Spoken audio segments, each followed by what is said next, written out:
we go. Welcome back to another episode, my lords, ladies and gentlemen. I hope this finds you well and you're getting up to lots of educational mischief on this fine day. Bob, how are you doing, sir? I'm doing good. I'd like to make comment, but as we start, Do it. about last week.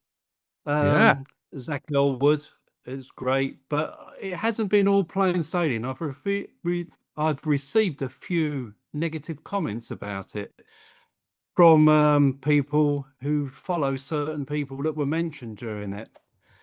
And Okay. I would like to say that I'm really sorry if I offended them, but I can't.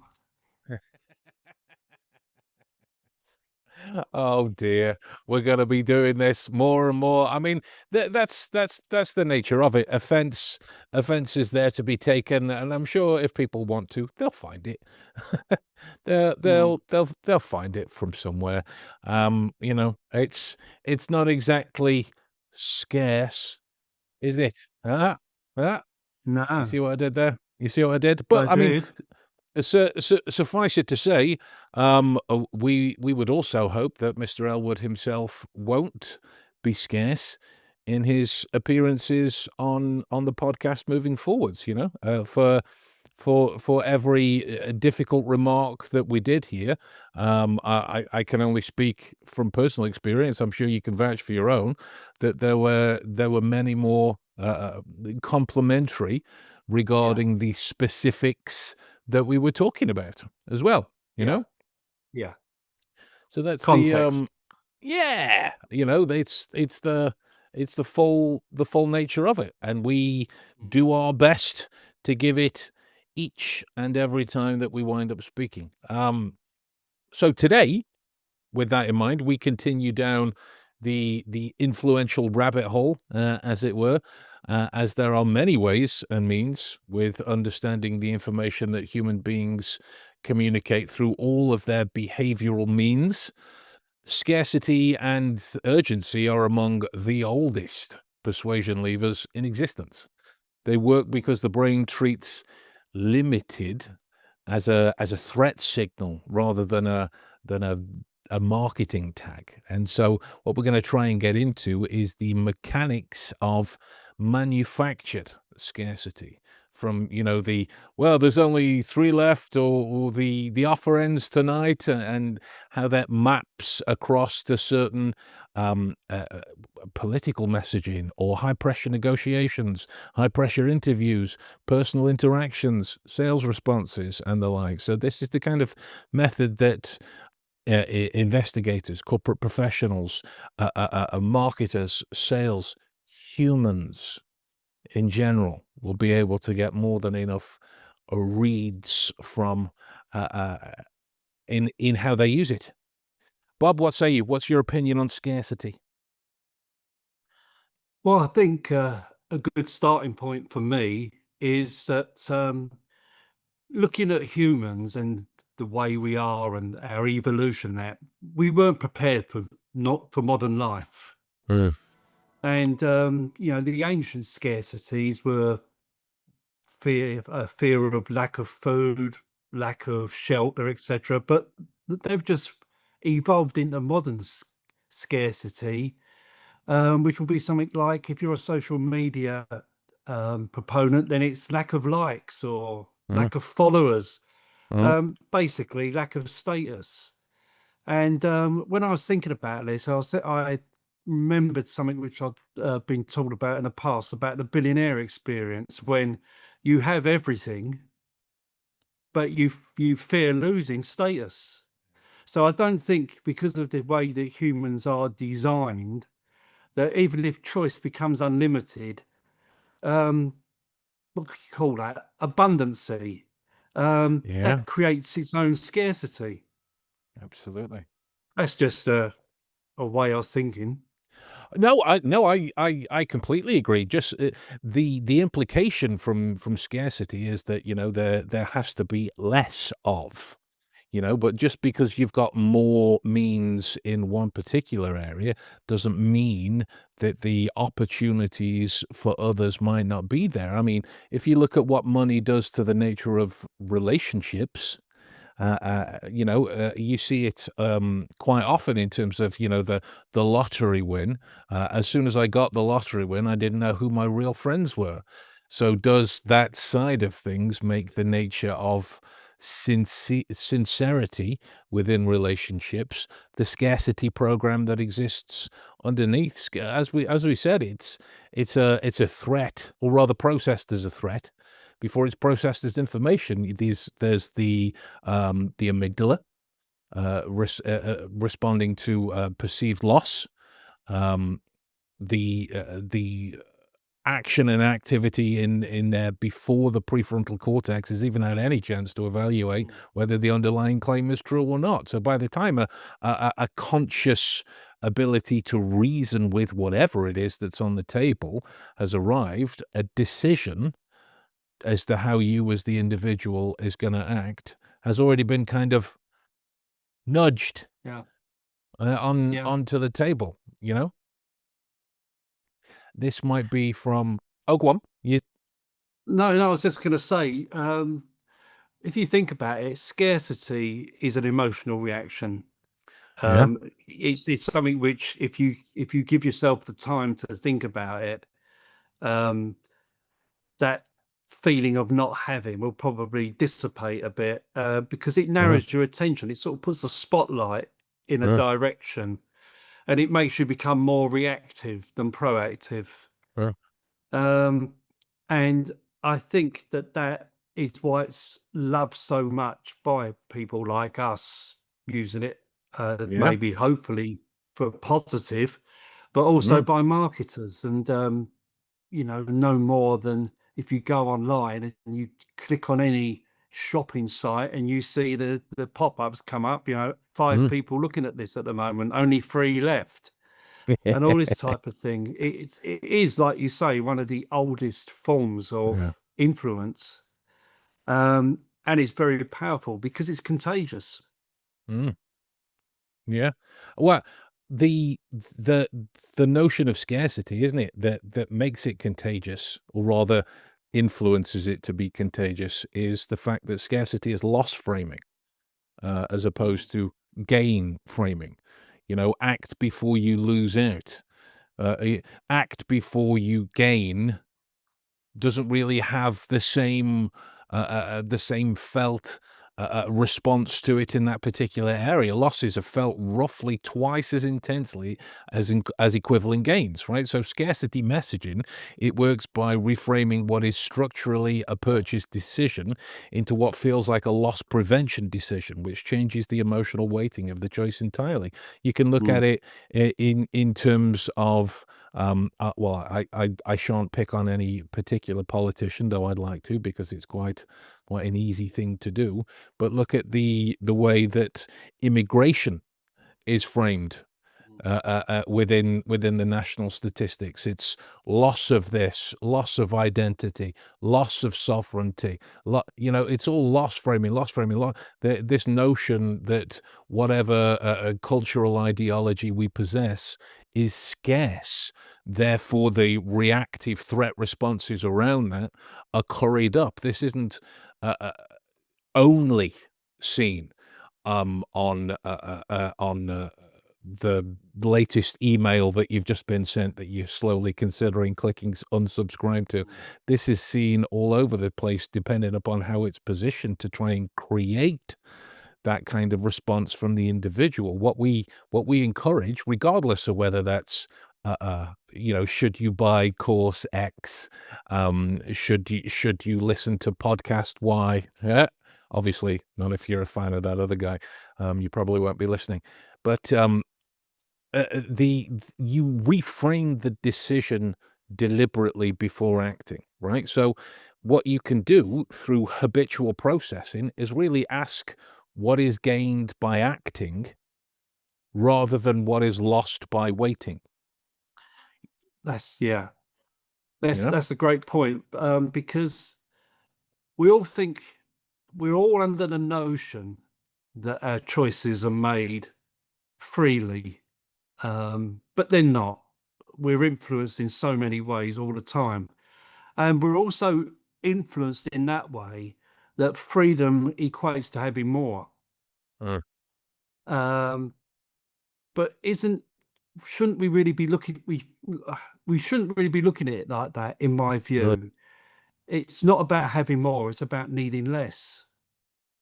But scarcity doesn't work like that, because we always want, I think it's Groucho Marx, wasn't it? You should want to be part of a club that won't have you. Yeah. And that's how scarcity works. And it is very powerful, when I'm doing work and I'm explaining to people how these work. So I throw those in, Yeah. these type of things to see, and then say to them, look, it worked on you. And it Mm. does. Mm. It does Mm. work, to the extent of you say to them, maybe just before they're having a break, oh, this is a great book, but you'd have to go quick because there's only about 3 of them left. I've looked online at a special price. People will go and look at it. You can Yeah. guarantee it that they'll all be on their mobile phones during the Yeah. break to Yeah. look. And it's so easy. But it is a flaw in human beings, I think, that we're I, susceptible to all of these things. yeah. Panic makes So us what do you do think that funny comes things. down to? Why are we flawed in that way, do you think? I well, well, how do I well, it's a fantastic question, first of all. Oh, my monitor's about to go off. Let's fix that. Um, I think what it comes down to is what we've learned over time as a race of animals, right? It's that you don't know what you've got till it's gone kind of process. So do we risk loss first because we don't want to fear it missing? And it's reminded me of based on what you said about Groucho Marx. There's that famous story. I don't know how true it is. Famous story. Jimmy Carr mentioned it, so I'm going on kind of secondhand empirical data. It was a story of a couple of guys at one of the Great Gatsby parties. You know, all of these monies floating around and people falling over wealth and abundance. And one of the people in there, whose name escapes me when questioned about having things, said, "I have what he will never have, enough." Mm. And because especially nowadays, that's not a cultural worldview that's pushed. There is Yeah. always the newest phone, the newest gadget, the newest car, the newest idea, the newest headline, the newest clickbait. Denzel Washington had a good stopping point when he was talking to some people in the press about the responsibility that they have now, because it's now not even printing what's true; it's just being able to print first. So the scarcity regarding being out there, and it's like a real scarcity versus a manufactured one. You know, Yeah. genuine scarcity is verifiable. It's externally governed. It's a constraint that exists independently of the persuasion attempt. So when you look at the manufactured scarcity, it's like a presentation choice with Mm. no underlying constraint at all. That's just mimicking the former situations. You could look at it from corporate professionals negotiating. That's not a word. I've clearly been in too many meetings today. Negotiating deadlines, vendor terms, hiring offers. It's all prettied up in whatever language they need to make it identical to genuine ones, which is exactly the point of the prettying it up. It's Yeah. it's the tact. Well, we'll walk out of the room, make him think we're not bothered. Intelligence doesn't guarantee influence. If you can't communicate and do so clearly, your ideas die in translation. Productive communications teaches you how to understand behavior, how to navigate tension, and how to create real clarity in conversation. No manipulation, no scripts, just behavioral insight applied correctly. So if you want fewer misunderstandings and more control in conversation. Go to omniscient-insights.com/procoms, or right here. Wow, this idea must be scarce. We'll react in those kinds of situations. Yeah. I think that's what it comes down to. We prefer to have rather than to miss. Yeah. Yeah. Because I think following on from that a little bit is that I think scarcity can create your identity. Mm. Yeah. Because there are people, and again, it's a failing, but scarcity, when it becomes part of your identity, means that you have points of view like, I never have enough. I'm always behind. I Yeah. always miss opportunities. Yeah. And that can shift from, so you're shifting from the situation you're in to Mm. the identity of who you are. Yeah. And myself, I'm not, I do it for a living, stand up in front of people, but it's not something that comes naturally to me.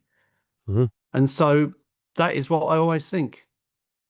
I'm never going to be good enough. I'm never going to get this right. But, and again, like all these things, it can be a negative.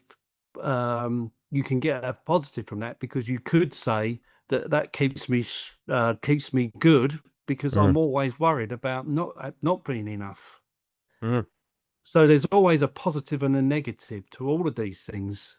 Mm. But I think if you look at the neuroscience, it's I would say it's more amygdala based, like the fight and flight side of the human Mm. being, than it is on anything else. And it's a negative feeling. Scarcity creates a negative feeling, but it also creates panic. And what we do in panic is we tend to buy it. And so it is a powerful tool for people who are in the world of say, should we say, negative selling. It Yeah. really works, Oh, I've because in that moment we will buy anything, not yeah. necessarily what we went on there in the first place to buy. And how many people have done that, have gone on to something to buy this and bought something similar, maybe more expensive? Yeah, This guy right it's here. part of who we are. Oh, 100%. I mean, it just reminded me when you were saying that of the whole toilet paper scandal Mm.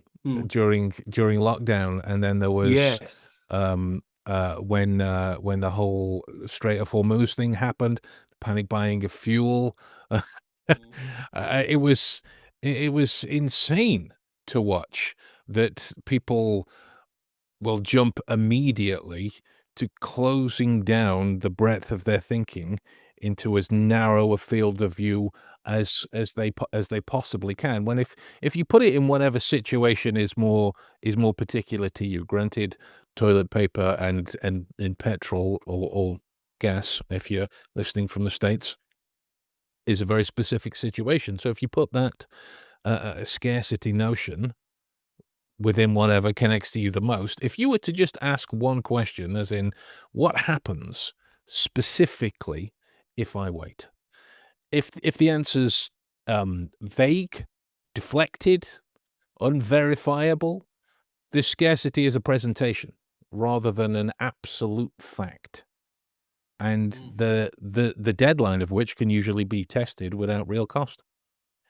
Usually.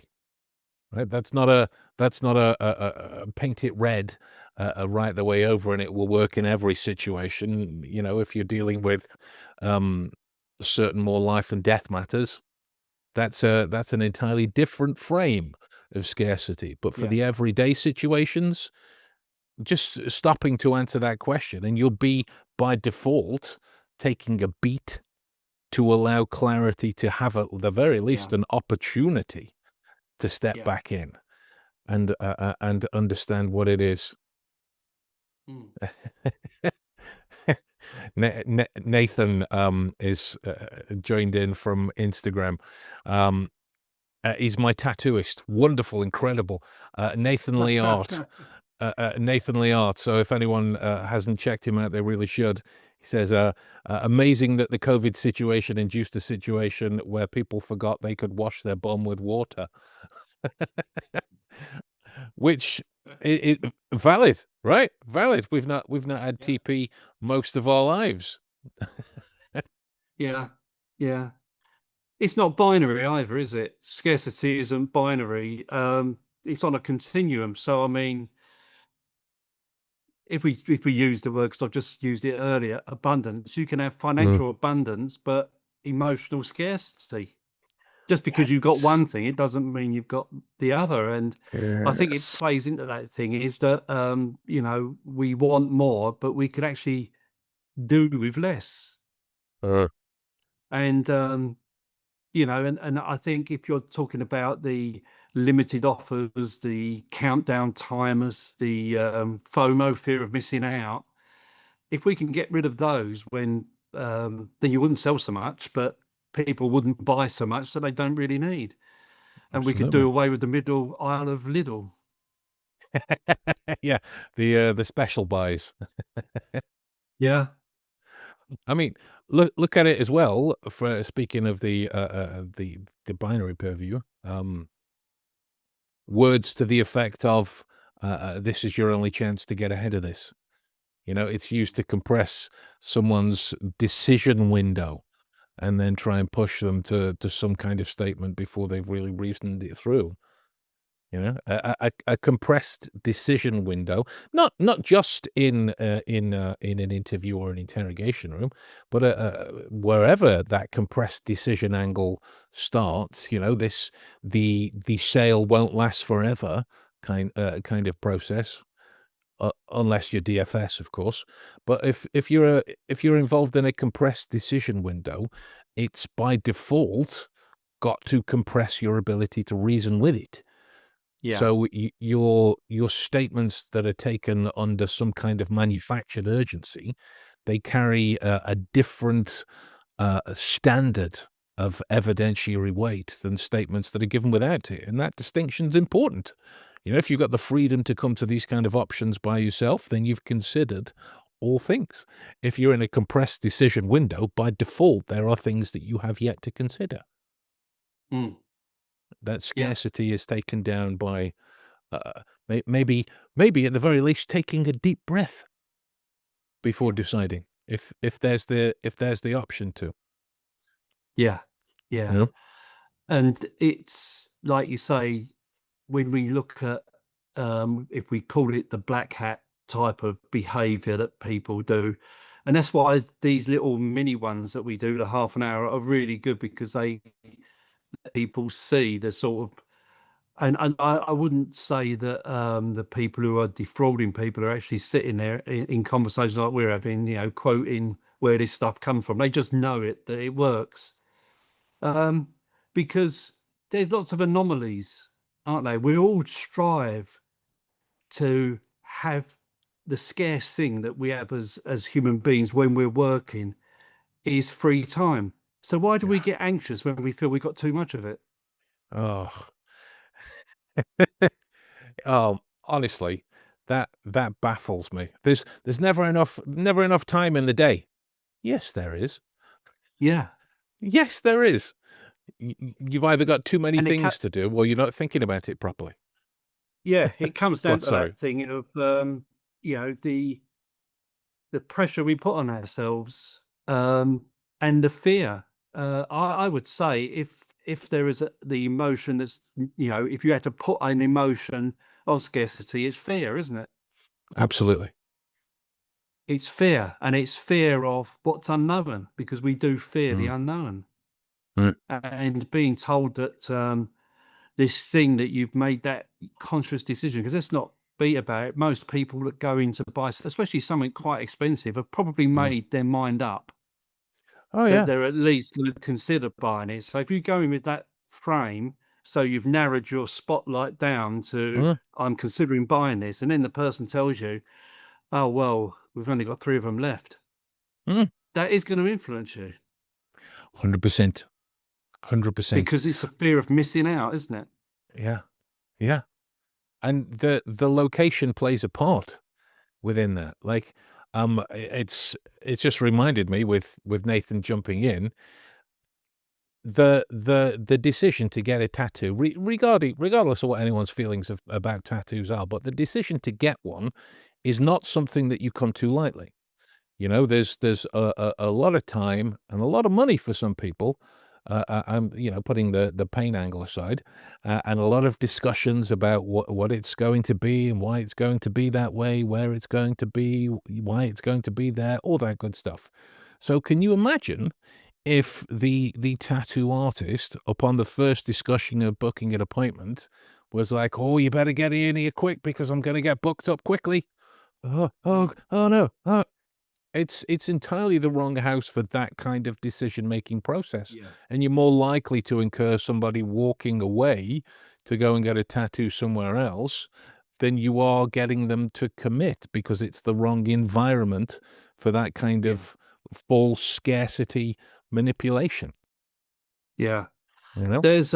It got me thinking that on a local Facebook group, for the local area I live, small area, and there's a guy who uses this all the time, and he's, believe it or not, he's a hairdresser. So I don't know why I'm Nice. looking at it because I don't need one, but he puts posts You and me on most both. weeks, and his posts just say, "Got three free slots now available for this week only," Mm, and that's using scarcity. He's saying he's doing two things there, isn't he? He's running mhm, two things in. I'm really successful because I'm fully mm, booked, but I've yeah. got three slots come available, and because I'm so good and I'm fully booked, then you must want to take one of those scarce opportunities because I am that good. So it's Right, a win-win, isn't it? And I don't think absolutely. I don't know. Maybe he does think about it that way, but Yeah, it seems to work because I'll take one comes up all the time. yeah, yeah. Come Clever. on. I don't know when the last time is I had a haircut. But no, you're absolutely right. It doesn't need to be embellished any further. It kind of No. speaks for itself Mm, that way. It's inviting the individual to almost think less about why, because let's face it, anybody, regardless of skill level or experience, could go, "Well, I've got 3 spots left. Uh, well, I better get involved in it." And all of a sudden, I've signed up mm, to I don't know what, crochet course. Not that there's anything wrong with crochet. That's just not me. I'm not a yeah. crocheting person. You know, those kinds of things. So, Bob, it's about that time, good sir. Press you for your final thoughts on scarcity. Yeah, scarcity only works if you allow it to work because it's an emotional, based trigger, and if you don't allow emotion to rule your decision, then you will probably overcome it and fight that decision to just take it because it's there and it's not maybe not going to be there in the future. So OODA loop: observe, orientate, Yes. decide, and act. Beautiful. Beautiful. Um, yeah. Well, I'll go practical then, and not that OODA loop isn't. It's inherently practical, but if you build like a forced delay rule, any decision presented with a deadline under 24 hours gets a mandatory cooling period before action. No exceptions made in the heat of the moment, regardless of how compelling the offer is. Right? The defense is structural that way. It's not psychological. The goal is not to outthink the urgency in real time. The goal is to just remove your own ability to act on it immediately, which sidesteps the Mm, reflex entirely in that situation. yeah. Um, so yeah, there you go, folks. The scarcity complex in a nutshell. And quick, you better subscribe to the podcast before we're not able to bring you these kinds of episodes anymore. My gosh, oh, maybe I needed a bit more sincerity behind that one to really make it ring true. But if you've gotten anything out of these particular discussions that we have each week, do let us know. Get in touch, whether it by a DM or a comment, or hell, talking to us in person. That would be the most preferred Mm, opportunity as well. Um, don't be a stranger. In case it wasn't abundantly clear, we love talking about this particular kind of stuff. So with that in mind, we shall love you and leave you, and we'll see you again next week for another. Take it easy.